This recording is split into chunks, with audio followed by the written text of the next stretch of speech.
Have you ever had that talk with an elderly relative where they let you know how much the times have changed since they were young?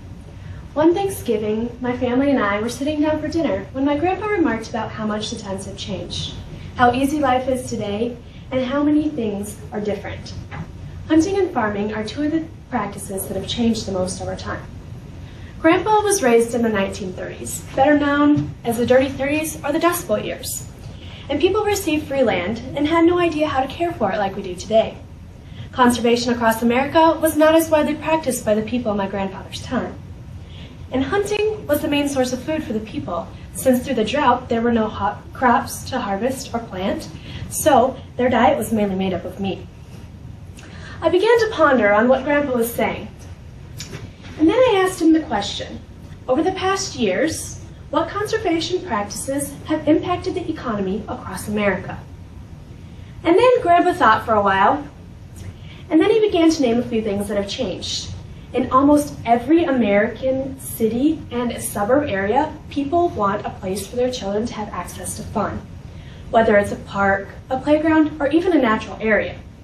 When my grandfather was a child, everyone could go play in the school grounds or could play in their backyards together.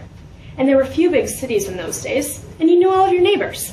Another thing that has changed is the way that the land is divided. Grandpa reminded me that in the 1930s, people were given land to live on, and all of that land was used. The land was not parceled into working lands such as farmlands, ranches, and forests from which we derive our way of life today, and natural lands that are set aside to conserve wilderness and wildlife habitat. Today, there are places set aside for farmers and ranchers to produce the food we eat, and loggers to harvest the forests that make the products we use in our daily lives. There are also areas set aside in cities and towns for parks and recreational fun places for children, as well as other areas in our country that are designated for state and national parks for wildlife habitat and water purification and reclamation. So, it only stands to reason that once the land has been designated for a certain purpose, then the people can concentrate on gleaning the most for the land for its given purpose. Cropland can be farmed with soil and water conservation in mind, which then results in greater yields, and with greater yields comes more economic prosperity. Conservation practices through the years have demonstrated this very fact. And set-aside forests have proven to help improve the quality of our land and water, as well as animal habitats. And this translates into economic advances, because we spend less money cleaning what we have dirtied, all thanks to Mother Nature. Speaking of Mother Nature, Grandpa talks about her all the time, especially when we go hunting. Today, hunting is not only a source of food, but also a recreational pastime. Did you know more people fish and hunt than play tennis and golf put together? Across America, hunting generates $25 billion in revenue yearly. According to the South Dakota Game Fish and Parks, hunting is responsible for about 593,000 jobs nationally, which is equivalent to about $20.9 billion in salaries and wages. Here in South Dakota, there are about $100 million in salaries, wages, and business owners' incomes, and that is equivalent to about 4,500 jobs. Nationwide, fishing supports over 1 million jobs and generates about $16.4 billion in state and federal taxes. Wildlife watching, well, that also has a big economic impact.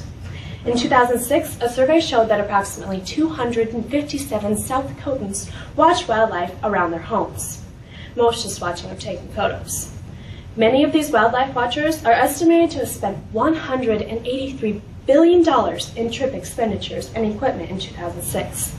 Nationally, in 2001, over $66 million and 66 million wildlife watchers spent $38 billion on their activities and generated a total economic impact of $95.8 billion and over 1 million jobs.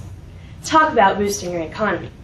None of these jobs, or the money that they generate, would be possible without first designating the land as natural lands, and then regulating and managing the hunting and fishing. Again, another facet of conservation. The conservation across America has changed over the years. If it is the way our food is developed, or the way the land is set aside for development or wildlife habitat. Grandpa recapped his main point. To me, conservation lies in our hands. And if we want our future generations to prosper, we need to take care of Mother Nature today.